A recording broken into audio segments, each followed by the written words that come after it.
전능하사 천지를 만드신 하나님 아버지를 믿사오니 그의 아들 예수 그리스도를 믿사오니 이 성령으로 인도하사 동정녀 마리아에게 나시고 본디오 빌라도에게 고난을 받으사 십자가에 못 박혀 죽으시고 장사한 지 사흘 만에 죽은 자 가운데서 다시 살아났으며 하늘에 오르사 전능하신 하나님 저로서 사는 자와 죽은 자를 심판하시리라.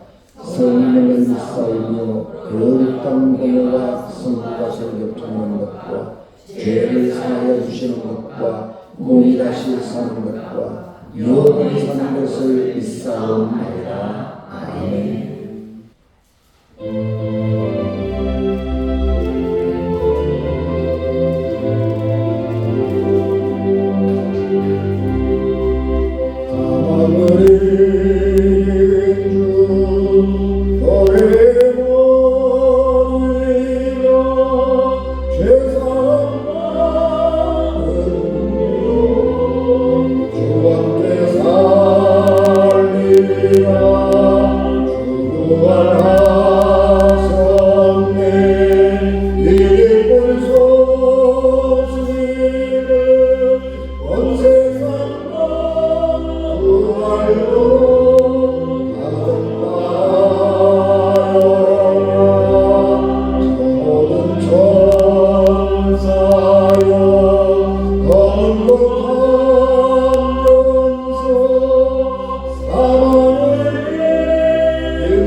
이날 안식구 첫날 저녁 때에 제자들이 유대인들을 두려워하여 모인 곳에 문들을 닫았더니 예수께서 오사 가운데 서서 이르시되 너희에게 평강이 있을지어다. 이 말씀을 하시고 손과 옆구리를 보이시니 제자들이 주를 보고 기뻐하더라. 예수께서 또 이르시되 너희에게 평강이 있을지어다. 아버지께서 나를 보내신 것 같이 나도 너희를 보내노라. 이 말씀을 하시고 그들을 향하사 숨을 내쉬며 이르시되 성령을 받아라. 너희가 누구의 죄든지 사하면 사하여질 것이요 누구의 죄든지 그대로 두면 그대로 있으리라 하시니라. 아멘. 기도하겠습니다. 은혜로우신 하나님, 부활의 주님의 행적을 따라 우리에게도 주님을 따르기를 원합니다. 시간 부활하신 주님께서 제자들에게 나타나신 행적을 보며 우리의 영혼의 양식을 삼기를 원하오니 하나님, 이 시간 이 종을 붙드시고 성령으로 충만하게 하옵시고 하나님께서 이 시대에 필요한 말씀으로 이 강단에서 흐르게 하옵소서. 예수님 이름으로 기도하옵나이다. 아멘. 부활절은 교회의 가장 큰 축제이지만 사실 얼마나 많은 사람들이 예수께서 부활하셨는지 또 특별히 몸으로 부활하셨는지 이 사실을 얼마나 믿고 있는가 하는 것은 상당히 의심스럽습니다. 특별히 과학이 발전하면서 과학이 종교의 진리를 대신합니다. 그래서 종교가 그렇다고 말하는 것보다 과학이 그렇다고 말해야 사람들이 더 신뢰를 갖고 믿는 것이 오늘 우리의 현실입니다. 그래서 우리 그리스도인 중에서도 내세도 부정하고 몸의 부활도 부정하는 사람들이 많이 있습니다. 그래서 아직도 부활을 믿느냐, 아직도 천국을 믿느냐, 그런 질문들을 심심찮게 우리 그리스도인들을 향해서 하기도 하고 그리스도인들 중에서도 그런 질문들을 하기도 합니다. 왜냐하면 우리가 지구에서 하늘을 쳐다보고 살 때는 지구가 있고 하늘에 어떤 또 다른 세계가 있는 줄로 생각을 했는데 우리가 우주선을 타고 지구 바깥을 가보니까 지구도 똑같은 천체인 겁니다. 그러니까 천국이 있는 줄 알았더니 지구 자체가 천국이라는 거예요. 그러니까 천국은 없어. 또 다른 세계는 없는 거야. 그렇게 믿게 되는 것입니다. 그러나 그런 일들을 사람들이 그렇게 생각하는 것들이 이상한 일이 아닌 것은 하나님이 하시는 일이라고 하는 것은 인간의 경험과 이성의 한계를 능력을 뛰어넘어가는 일이기 때문에 그렇습니다. 그렇기 때문에 우리가 이 성경에 기록된 부활절 이야기를 이렇게 잘 읽어보면 성경 안에도 예수님의 부활을 몸으로 경험하기 전에 그 예수님이 부활했다고 하는 소식을 들을 때에 많은 사람들이 믿지를 않았습니다. 그래서 성경에도 예수님이 부활했다고 하는 사실을 믿지 못하는 불신앙이 많이 있습니다. 아까 말씀드린 것처럼 그것은 부활이라고 하는 것은 인간의 경험, 인간의 이성의 한계를 뛰어넘기 때문에 그렇습니다. 그러나 우리가 예수 그리스도가 부활했다고 하는 사실, 우리가 본 적도 없고 우리가 눈으로 경험한 것도 전혀 없지만 그 사실을 믿을 수 있다고 하는 것, 그것은 성령께서 우리의 불신앙을 극복하고 믿음을 갖게 하기 때문에 가능한 일인 것입니다. 그리스도께서 역사적으로 부활하셨다고 하는 사실은 세 가지 면에서 사실입니다. 첫째는 성경이 예수님의 부활을 기록하고 있는데 이 성경의 기록은 역사적 사건과 매우 밀접한 시기에 기록이 된 것입니다. 그러니까 성경이 복음서가 기록되던 시기에 예루살렘이 복음서가 기록되던 시기는 예루살렘이 로마에 의해서 함락된 후의 일입니다. 그러니까 AD 70년에 로마에 의해서 예루살렘이 함락이 되고 그리고 그때부터 복음서가 기록이 되기 시작을 했는데 예수님이 한 30년쯤에 세상을 뜨셨다고 그러면 70년, 그러면 한 40년의 시대 간격이 있습니다. 그런데 이 40년이라고 하는 것은 굉장히 긴 시간 같지만 역사에서 사건이 일어나고 그리고 그 사건이 기록으로 남게 된 그런 여러 사례들과 비교해 보면 예수님의 역사의 부활과 이 문자로 기록된 이 40년의 사이라고 하는 것은 굉장히 짧은 기간입니다. 그래서 이 예수님 성경이 기록된 이 예수님의 부활 사건과 이 예수님의 부활 사건이라고 하는 것은 아주 근접한 시기. 그러니까 예수님이 부활하시고 바로 문자로 기록이 되기 시작했다. 그렇게 말할 수가 있습니다. 고린도전서 15장에서 사도 바울은 부활의 이야기를 쭉 하고 있는데 고린도서는 50년쯤 기록이 됐으니까 예수님의 부활 사건과 그 한 20여 년 차이가 나는 것입니다. 그러니까 복음서보다는 훨씬 더 예수님의 부활 사건과 가까운 시기에 문자적으로 기록이 되기 시작한 거죠. 그래서 예수님의 이 성경에 기록된 예수님의 부활 사건은 실제로 있었던 사건과 매우 근접한 시기에 기록이 되었기 때문에 여기에는 어떤 해석이나 어떤 과장이나 또 어떤 상상이나 이런 게 끼어들 여지가 별로 없다라고 하는 것입니다. 그래서 성경에 기록된 이 예수님의 부활 사건은 사실이었다, 그렇게 믿을 만한 증거가 됩니다. 두 번째는 예수님의 부활을 증언한 사람들이 자기의 변화된 삶을 통해서 예수님의 부활을 증언했습니다. 예수님의 제자들이 예수님이 살아났다고 증언하기 시작한 것은 예수님께서 부활하셨다고 소식을 전해주던 그날부터였습니다. 예수님께서 부활하셨는데 예수님이 부활했다고 하는 것을 어디서부터 입증하나 그러면 예수님이 부활하신 날 아침 무덤에서부터 예수님이 부활했다고 하는 사실을 증언하기 시작을 합니다. 그리고 그 예수님이 살아났다고 하는 것을 증언하기 시작한 때부터 제자들의 삶은 변화되기 시작을 한 것입니다.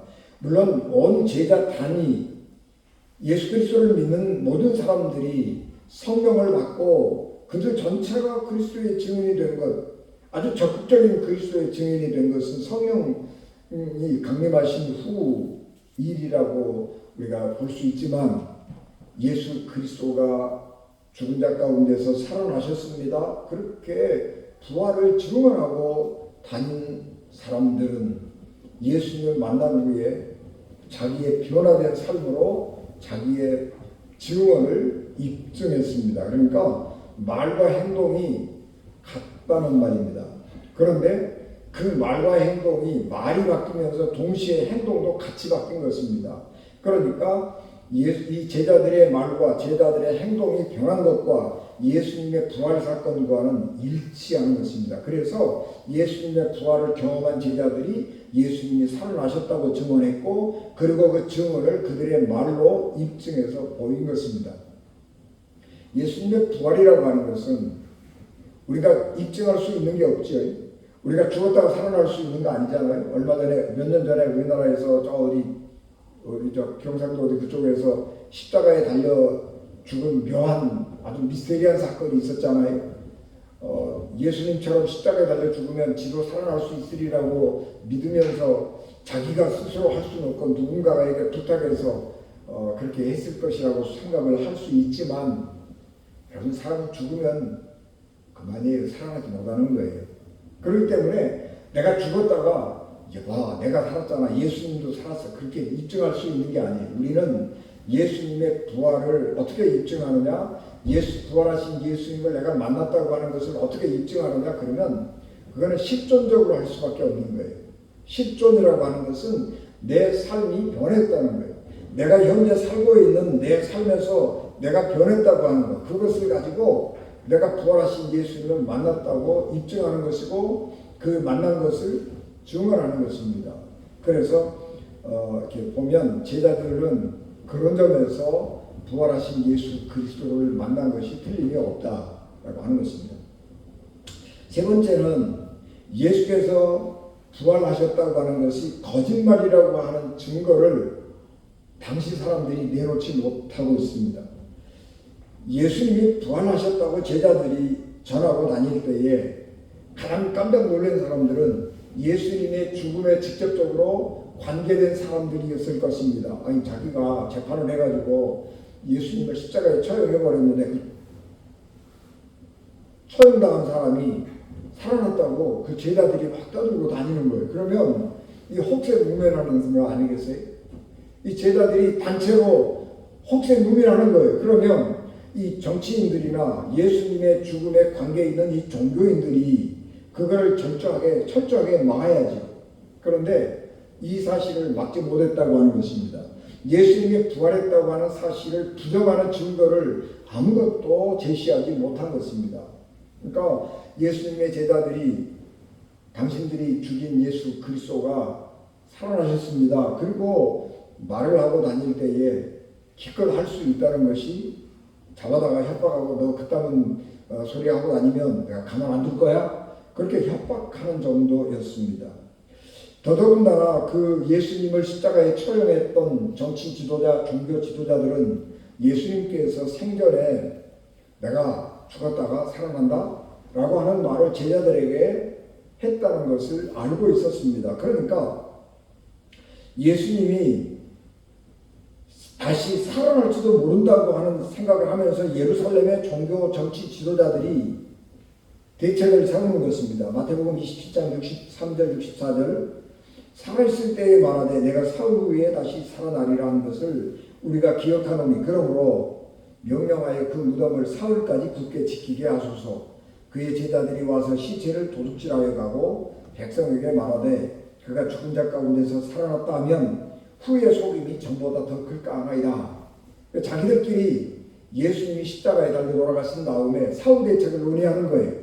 예수님이 생전에 이런 얘기를 했는데 제자들이 예수님의 시신을 훔쳐다가 치워버리고 부활했다고 그러면 우리가 막을 수가 없지 않느냐. 그러니까 이런 일을 막아야 되겠다, 그렇게 생각을 하고 대책을 세워서 예수님의 그 동굴 무덤에다가 돌로 입구를 막고 도장을 찍어서 봉인을 하고, 그리고 무장 경비병을 세워서 보초를 세웠습니다. 그래서 사람이 살아난다고 하는 것은 생각도 못하는 것이고 제자들이 와서 밤에 시체를 훔쳐가지 못하도록 막았는데 3일 아침에 그들이 그렇게 보초를 쓰고 눈을 부릅뜨고 무덤 입구를 지켰음에도 불구하고 무덤 문은 열려졌고 시신은 없어졌고 제자들은 예수 그리스도가 살아났다고 증언하고 다니는 것입니다. 그래서 그 사람들이 기껏 한다는 말이 서로 논의해서 한다는 말이 마태복음 28장 12절 13절 군인들에게 돈을 많이 주며 이르되 너희는 말하기를 그의 제자들이 밤에 와서 우리가 잘 때에 그를 도둑질하여 갔다고 하여라. 그렇게 말하고 우리가 밤에 보초를 쓰고 있었는데 제자들이 와서 시신을 제자들이 훔쳐갔습니다. 그렇게 헛소문을 퍼뜨렸다. 그런 말씀을 기록하고 있습니다. 여러분 그들이 보초를 쓰고 있는데 제자들이 와갖고 시체를 훔쳐갔다 그러면 보초를 쓴 사람들이 보초 잘못 쓴 거지요. 그러니까 책임을 지고 처벌을 받아야 맞는 것입니다. 그런데 그 보초들이 내가 보초를 잘못 썼는데 그러고 얘기를 해도 처벌을 안 받는 거예요. 그 얘기는 무슨 얘기냐 그러면 그들의 증언이 거짓말이라고 하는 거죠. 그런 점에서 예수 그리스도의 부활은 역사적인 사실인 것입니다. 죽은 사람이 살아날 수 없다는 과학적 경험적 진실이 예수님이 묻힌 그 무덤에서 부활하신 예수님을 만나 삶이 변화된 사람들의 증언보다 앞서지 못하는 것입니다. 그래서 과학적 진리가 삶으로 변화된 사람들의 증언을 능가하게 되는 것입니다. 성경에는 인류의 역사에서 도무지 일어날 수 없는 놀라운 기적들이 기록되어 있습니다. 이런 놀라운 기적들은 인류 역사에서 단 한 번 있을 뿐이고 반복되지 않습니다. 여러분 성경에 출애굽할 때 홍해를 갈랐다, 요단강을 갈랐다, 뭐 이런 얘기들, 놀라운 이런 얘기들이 있는데 이런 얘기들은 다시 반복되지 않습니다. 반복되어서도 안 되는 일입니다. 그렇기 때문에 사람들은 이런 기적이 일어났던 일들을 믿지 않습니다. 그런데 하나님은 그런 놀라운 일을 일으키시는데 목적이 뭐냐 그러면 집단적으로 하나님의 살아계심과 놀라운 능력을 가진 분이라고 하는 것을 드러내고 그리고 그 기적을 통해서 인류를 구원하시려고 하는 하나님의 큰 계획이 있기 때문에 그런 놀라운 일을 벌이는 것입니다. 여러분 이스라엘 역사에서 가장 중요한 사건은 출애굽 사건이잖아요. 기독교 역사에서 가장 중요한 사건은 부활 사건이잖아요. 이 두 사건이 왜 놀라운 사건이냐 그러면 이 사건은 공동체가 경험한 거예요. 이스라엘 백성들이 하나님의 은혜와 능력으로 애굽에서 탈출해 나오는 것은 민족 전체가 경험한 사건이에요. 예수 그리스도가 십자가에 달려 돌아가셨다가 부활했다고 하는 것은 교회 전체가 경험한 사건이에요. 그래서 부활하신 예수님은 제자들 개인에게 나타나는 게 아니라 모여있는 제자들 가운데 나타나시는 거예요. 그래서 교회는 집단적으로 예수 그리스도의 부활을 경험했고 부활하신 예수님을 만났고 그리고 예수께서 위임해 주신 하나님의 말씀을 권능을 가지고 가서 전하기 시작한 것입니다. 그렇기 때문에 이 집단적으로 경험되는 하나님의 은혜와 능력은 그런 기적은 그렇게 제한적으로 일어날 수밖에 없는 것이고 함부로 일어나서는 안 되는 일입니다. 여러분 기적이라고 하는 것은 초자연이 자연의 질서에 침투한 사건이에요. 그러니까 초자연이 자연 속에 침투할 때에 이 자연계에는 엄청난 혼란이 오는 거예요. 그래서 기적이라고 하는 것은 굉장히 좋은 것 같지만 어떤 사람에게는 축복이지만 어떤 사람에게는 재앙이 되는 거예요. 왜냐 그러면 자연의 질서를 송두리째 엎어버리기 때문에 그렇습니다. 여러분 홍해를 이스라엘 백성들이 건너는데 홍해를 흐름을 막아버리고 바닷물 흐름을 막아버리고 길을 냈는데 그게 얼마 정도 시간이었을까요? 하루 정도 시간이었을까요? 하여튼 우리가 상상을 해보면 여러분 바닷물의 흐름을 막아버렸다고요. 그러면 어떻게 되겠어요? 세상이 뒤집어지는 거예요. 여호수아가 전쟁을 하는데 이스라엘이 이길 때까지 해가 안 넘어갔어요. 해가 멈췄다고요. 지구가 멈췄다고요. 그러면 어떤 일이 일어나겠어요? 그러니 이런 일이 자주 일어나면 어떻게 되겠어요? 이 지구가 인간이 멸종하는 거예요. 그래서 그런 일은 일어나면 안 돼요. 그래서 초자연이 자연의 질서에 침투하는 이 하나님의 놀라운 기적 사건은 매우 제한적이고 매우 귀하고 매우 드물게 일어나야 하는 것입니다. 하나님은 그걸 아시기 때문에 그렇게 기적을 행하시는 거예요. 예수님의 부활 사건도 마찬가지입니다. 인류를 구원하시기 위한 하나님의 놀라운 계획의 하나로서 오직 한 번만으로도 충분한 것입니다. 그렇기 때문에 하나님은 이 집단적으로 경험하는 놀라운 이 초자연적인 기적 사건은 잘 일으키지 않습니다. 그러나 개인적으로 개인의 구원을 베풀어주기 위해서 하나님이 살아계심과 세상을 다스리시는 능력의 하나님이라고 하는 것을 증거하기 위해서 개인적으로는 그런 기적들을 가끔 일으키시는 것입니다. 그래서 지금도 개인적으로 하나님의 능력을 경험하는 일들은 우리 주변에서 자주 볼 수 있습니다. 예수님의 시신이 사라졌다고 하는 사실이 막달라 마리아를 통해서 베드로와 요한에게 알려졌습니다. 그리고 그 소식을 들은 베드로와 요한이 예수님의 무덤에 달려왔습니다. 그리고 이 두 제자가 확인하고 간 것은 예수님의 시신이 없어졌다고 하는 것, 그리고 예수님을 염했던 수의가 그냥 이렇게 널브러져 있는 게 아니고 단정하게 있어야 될 곳에 잘 정돈된 채로 있었다라고 하는 거예요. 무덤, 예수님이 부활하신 무덤이 무질서하고 허틀어진 모습이 아니고 매우 질서정연하게 단정하게 정돈된 상태로 있었다라고 하는 사실만 확인하고 베드로와 요한은 돌아가 버렸습니다.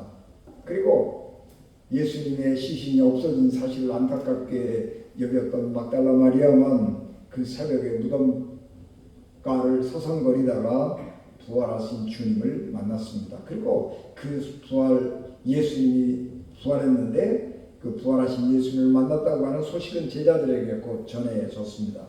그리고 그날 밤 예수님의 제자들이 두려운 가운데서 모여서 문을 잠그고 함께 있었습니다. 그런데 그 문을 잠그고 제자들이 허락하지 않으면 아무도 들어올 수 없는 그 시간에 그리고 그 장소에 부활하신 예수님이 호련히 나타나신 겁니다.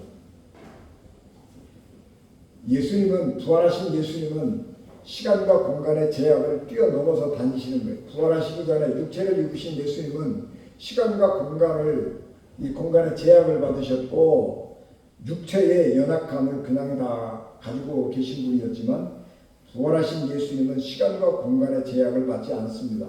그래서 시간과 공간을 초월해서 제자들이 문을 잠근 그곳에 어떻게 들어왔는지 모르지만 벽을 뚫고 들어왔는지 문을 열고 들어왔는지 우리는 알 수가 없지만 예수님은 그 제자들 가운데 서 계신 것입니다. 그것은 부활하신 예수님이 변화되었는데 그 변화된 예수님의 육체는 완전히 성령의 도구로 변화됐기 때문에 시간과 공간의 제약을 받지 아니하시고 왕래하시는 것입니다.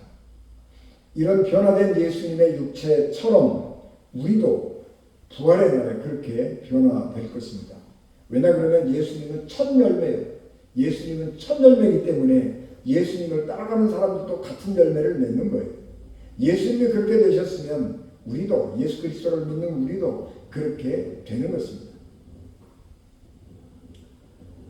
예수께서 십자가에 달려 돌아가신 일은 개인적으로는 굉장히 억울한 일입니다. 왜냐 그러면 하나님의 나라를 전파하기 위해서 선한 일을 행하셨는데 그 결과는 참혹한 죽음이었습니다. 여러분, 선한 것을 심었는데 결과가 참혹했단 말이에요. 콩 심은데 콩 나야 되는데 콩 심은데요 팥도 안 난 거예요. 세상에 이런 억울한 일이 어디 있어요. 그렇지만 예수님은 부활하신 후에 자기 억울함을 풀기 위해서 자기를 십자가에 못 박아 죽인 사람들을 찾아가지 않았습니다. 복수하고 싶은 생각이 왜 없겠어요? 내가 옳았다라고 하는 것을 왜 증언하고 싶은 마음이 없겠어요? 그러나 예수님은 그들에게 가지 않습니다. 만약에 나 같으면 예수님이 부활하신 후에 찾아가서 너희들이 잘못한 거야. 너희들 회개해야 돼. 내가 옳았잖아. 그렇게 말할 수도 있잖아요. 그런데 예수님은 자기를 처형한 사람들에게 찾아가서 내가 옳았다고 하는 것을 입증하고 내가 정당했다고 하는 것을 강요하지 않습니다. 예수님께서는 부활하신 후에 도망간 제자들에게 찾아가서 너희들 그때 왜 나 다 버리고 도망갔어? 그렇게 말씀하지 않습니다. 내가 십자가에 달려 있을 때에 너무너무 힘들고 어려웠는데 내가 이렇게 이 힘든 어려운 고통을 이겼어. 너희들도 어려운 일이 있을 때 이렇게 이겨. 그렇게 설명해 줄 수도 있잖아요. 그런데 예수님은 일체 그런 말씀을 하지 않습니다. 제자들을 책망하지도 내가 십자가를 어떻게 극복했는지를 말씀으로 하시지도 않습니다. 두려움 가운데 있는 제자들, 부활하신 예수님이 살아났다고 하는 것을 의심하는 제자들을 찾아가서 예수께서 하시는 일은 그 두려움 가운데 있는 제자들이 두려움을 이기고 평화롭게 아름다운 삶을 살아갈 수 있도록 말씀해 주셨습니다. 그리고 세상에 나가 예수 그리스도의 복음을 전하라고 말씀하셨습니다. 왜냐 그러면 하나님께서 예수 그리스도를 이 땅에 보내신 것은, 예수 그리스도께서 이 땅에 오신 것은 세상 사람들을 변화시켜서 하나님의 형상으로 하나님의 구원받은 백성으로 만드는 데 있습니다. 그리고 그 일은 예수 그리스도를 믿는 믿음, 그리고 예수 그리스도가 선포했던 복음을 통해서 가능하기 때문에 그렇습니다. 그래서 예수 그리스도는 이 세상에 필요한 것이 믿음이라고 하는 것을 아셨습니다. 그래서 제자들에게 믿음을 주는 것입니다. 부활하신 예수님께서 같은 자리에서 같은 말을 두 번 하시는 것은 굉장히 특이한 일입니다. 예수께서 이 부활하신 후에 제자들 가운데 나타나셔서 너희에게 평강이 있을지어다 이렇게 두 번이나 같은 말을 반복하셨는데, 이 첫 번째 너희에게 평강이 있을지어다라고 인사하는 이 인사, 평화의 인사는 그냥 일반인들이 만나면 자유롭게 하는 인사 말입니다. 샬롬, 평안하냐, 평안하십시오, 이렇게 인사만 나누는 거죠. 이 첫 번째 평안의 인사는 두려움과 불신 가운데 있는 제자들을 향한 말씀입니다. 제자들은 예수님을 죽인 유대인들이 예수님을 따르는 자기들도 죽일지 모른다고 하는 불안을 가지고 있는 것입니다. 그런데 부활하신 예수님께서 평안하라 그렇게 인사를 하는 것은 내가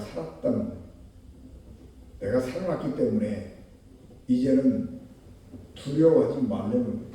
죽음이 끝이 아니고 하나님의 새로운 역사가 시작이 됐다고 하는 것입니다. 그러니까 이제 육체적으로 위해를 당할 것에 대해서 두려워하지 말아라, 그런 말씀인 것입니다.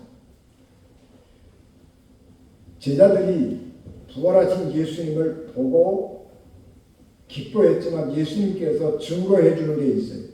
손과 옆구리를 보여주시는 것입니다. 그래서 예수님의 몸은 십자가를 지실 때에 가졌던 상처를 그냥 가지고 있는 거예요.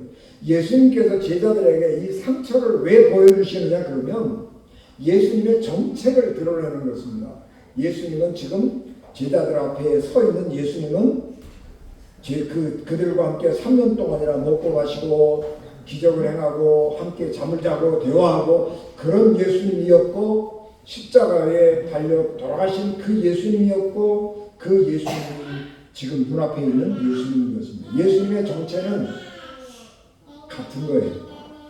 다른 분이 내가 예수다 그러고 위장해서 나타난 게 아니고 그들이 친숙하게 알고 있던 예수 그리스도, 십자가에 달려 돌아가신 예수 그리스도, 그분이 지금 살아서 자기 눈앞에 있는 것인데 속임수가 아니고 십자가에 달렸던 그 상처를 그대로 가지고 제자들이 온 것입니다. 그래서 예수님의 정체는 지속되는 것입니다.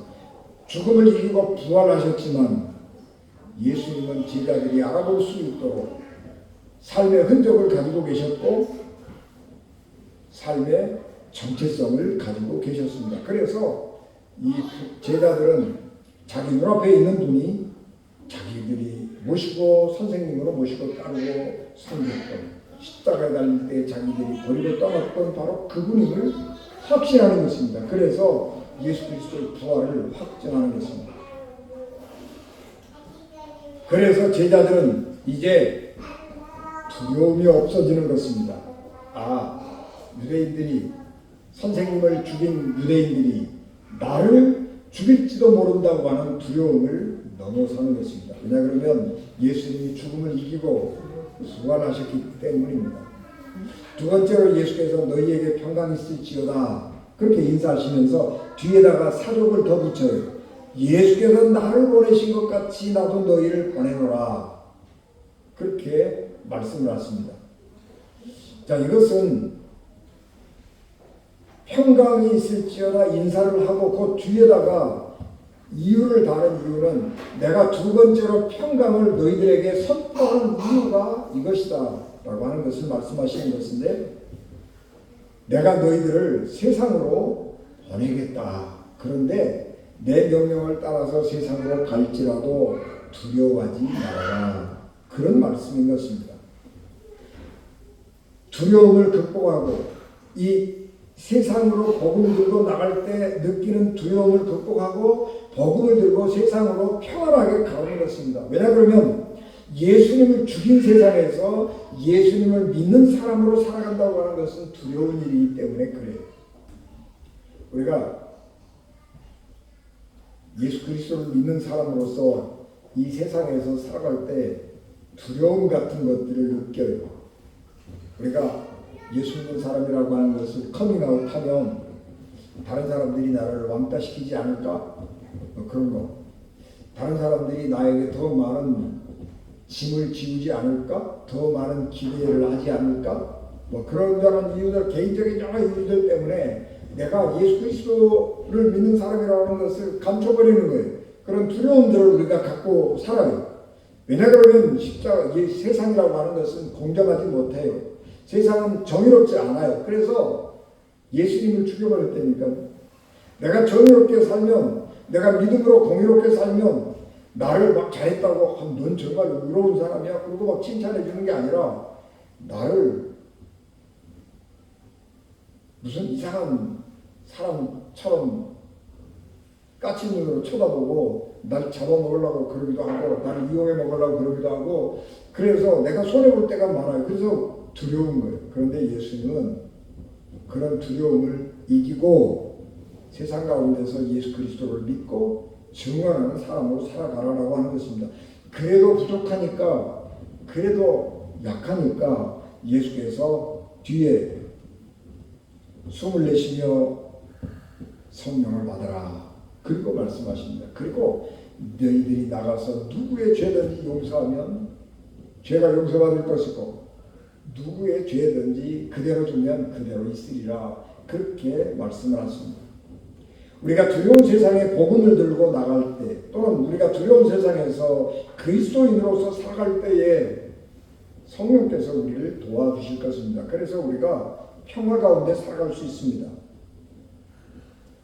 그리고 우리가 그 믿음으로 살아간다고 하는 것은 하나님의 굉장한 능력을 우리가 부여받고 살아가는 것이고, 하나님의 놀라운 능력을 위탁받아서 살아가는 것인데, 그것은 죄를 용서하는 능력입니다. 죄를 용서하는 능력은 본래 인간에게 있지 않고 하나님에게 있는 것입니다. 그런데 부활하신 예수님께서 제자들에게 그 놀라운 예수님의 권능을 위임하시는 거예요. 예수님께서 네 죄가 용서받았다 그렇게 말씀하시면서 예수님이 죄를 용서하는 능력이 있음을 보여주셨잖아요. 그런데 그 능력을 이제는 제자들에게 위임하는 거예요. 이제 너희들이 옛날에 내가 했던 것처럼 다른 사람의 죄를 용서해 주면 그 사람들의 죄가 용서받을 것이다 라고 말씀을 하시는 것입니다. 그런데 그 복음의 능력은, 그 구원의 능력은, 죄를 용서하시는 능력은 복음 속에 있는 것입니다. 예수님께서 사람들이 나가서 예수 그리스도를 믿으십시오. 그러면 구원을 받을 것입니다. 그렇게 선언할 때에 복음을 받아들이는 사람은 죄의 용서를 받을 것입니다. 복음을 받아들이지 않는 사람은 죄인 그대로 심판의 자리에 나갈 것입니다. 그리고 그것은 이 예수 그리스도를 믿고 구원받았다고 하는 이 사실은 교회 안에서 예수 그리스도를 고백하고 세례를 받는 것으로 입증이 되는 것입니다. 그래서 예수 그리스도 이름으로 세례를 받을 때에 우리는 죄를 용서받은 사람이고 그래서 하나님의 거룩한 무리 가운데 편입되는 것입니다. 그것이 우리가 죄를 용서받았다고 하는 외적인 증거가 되는 것입니다. 그래서 예수를 믿고 세례를 받고 교회의 지체가 되었다라고 하는 것은 우리는 죄를 용서받은 사람이라고 하는 것을 확정해 주는 것입니다. 여러분, 우리가 불안을 느끼는 것은 두려움 때문이죠. 미래가 불확실하기 때문에 불안을 느끼는 것입니다. 그러나 예수께서 살아나셨다고 하는 이 사실이 확실해진 만큼 제자들은 불안해할 필요가 없어진 것입니다. 마찬가지입니다. 우리 그리스도인들도 이런저런 이유 때문에 그리스도인이라고 하는 사실을 두려워하고 공개하는 것을, 다른 사람들에게 내가 그리스도인이라고 하는 것을 이렇게 커밍아웃하는 것들을 두려워하는 경우들이 있는데, 여러분, 우리가 때로는 그것 때문에 불의를 당하기도 하고 때로는 우리가 사사로운 어떤 좋지 않은 일을 당할 수도 있지만, 여러분, 그런 정도의 불의, 그런 정도의 불이익을 불안해할 필요는 없습니다. 왜냐하면 그 불안보다, 그 불이익보다 훨씬 더 큰 하나님의 은혜와 능력이 복음 안에 있고 하나님의 성령의 도우심이 우리와 함께 하고 있기 때문에 그렇습니다. 그러므로 우리는 세상에서 믿음을 가지고 복음의 능력을 믿으면서 평화 가운데 살아가야 할 것입니다. 여러분, 두려움을 극복할 수 있는 방법은 없어요. 두려운데 그 두려움을 어떻게 극복할 수 있나요? 아니요. 두려움은 극복되는 게 아니에요. 어떻게 극복이 돼요? 두려움을 가진 채 믿음으로 사는 거예요. 두렵지만 하나님이 나와 함께 하신다고 하는 믿음으로 사는 거예요. 믿음을 가지고 살아가는 사람들은 두려움이 없다, 그런 말 아니에요. 그건 거짓말이에요. 인간은 두려움을 없앨 수가 없는 거예요. 두려움을 가진 채 믿음으로 사는 거예요. 그게 그리스도입니다. 그리고 그런 믿음 가운데 살아갈 때에 우리가 경험하는 것은 불안보다, 두려움보다 훨씬 더 큰 하나님의 능력이라고 하는 것입니다. 부활하신 예수님을 바라보면서 하나님 주신 평강 속에서 우리에게 주어진 삶을 믿음으로 살아가는 거룩한 하나님의 백성 되시기를 주 예수 그리스도 이름으로 축복합니다. 기도하겠습니다. 은혜가 충만하신 아버지 하나님, 주의 크신 은혜와 사랑을 저희들에게 충만하게 하옵시고 은혜 위에 은혜를 더하여 주시옵소서. 부활하신 예수님께서 제자들에게 평강을 선언하신 것처럼 그 평강이 우리의 삶을 지배하게 하시고 우리의 삶을 다스리게 하시고 우리의 중심 한가운데 있어서 그 평강이 우리의 삶에, 우리 얼굴에, 우리의 모습에, 우리 언어에 나타날 수 있도록 하나님께서 축복하여 주시옵소서. 예수님 이름으로 기도하옵나이다.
나의 참된 소망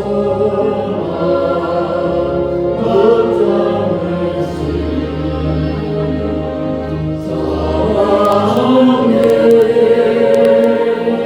사랑의 주님 날 기름 보하니 내 모든 삶의 기쁨 늘 충만하네. 생존입니다. 그런가 주의 때까지 주를 위해 싸우리라. 승리의 너희로 살면서 나의 앞길 지켜주시리. 살아계신 주 나의 참된 소망 걱정을 전연해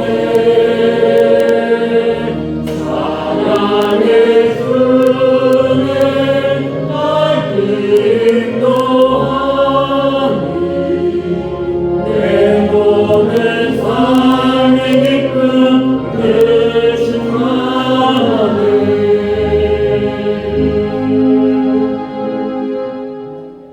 기도하시겠습니다. 지금은 교회의 머리가 되시며 부활의 첫 열매가 되시어 세상살이에서 두려움과 아픔 가운데 있는 우리들에게 평강이 있을지어다.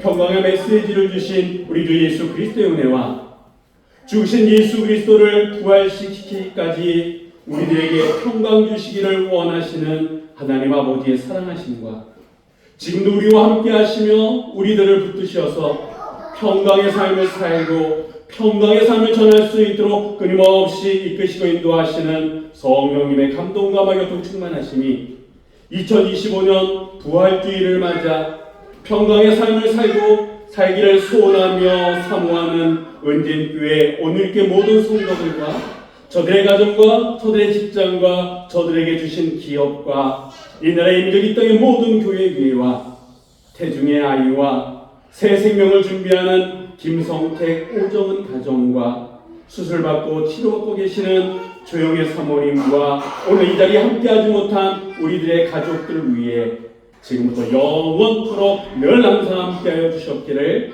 간절히 축원하옵나이다. 아멘.